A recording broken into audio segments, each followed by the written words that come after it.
Alright, so I've finished up my atmospheric perspective drawing, and now I'm just dusting away any excess charcoal, just because when I pull the tape off, I want to make sure that nothing falls into the margins. I've also cleaned my hands, and you can see the final results. I spent another 20 to 40 minutes just working on getting a horizon line that's there, but not a hard line, so you can still see it.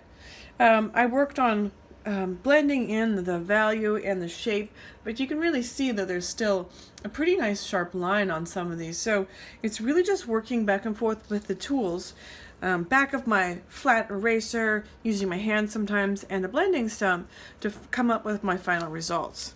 So now what I'm going to do is I'm actually going to pull away the tape, not straight up and down. I'm not pulling up.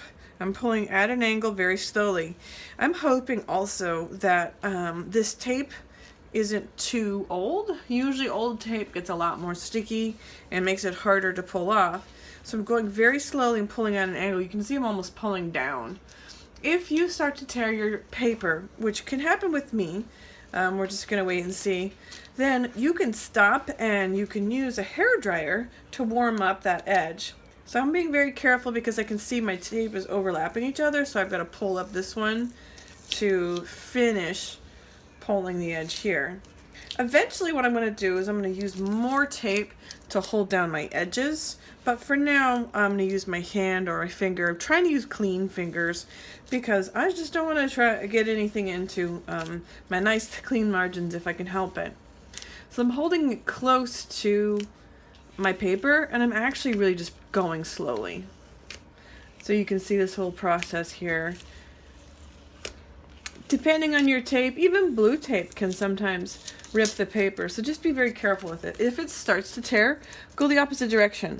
Meaning if you pull from this side and it starts to tear, go ahead and take from the other side. But I'm just going to go ahead and, oh, I got a torn piece right there, so let's see if I can restart it. It's okay if you do. It's just nice to have a nice clean edge. And sometimes the torn edge can get started into a larger tear, so just be mindful of that. Alright? If you were to keep your tape on your paper for longer than a day, I would definitely suggest just taking a hairdryer.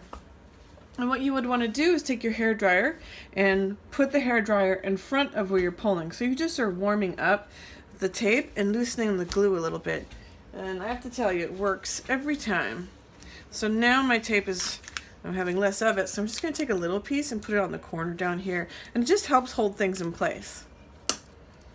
I like having a white edge border because, as you can see, it's starting to help my white highlights in my drawing pop a little bit more. Whereas before, there wasn't a whole lot of bright highlights in there.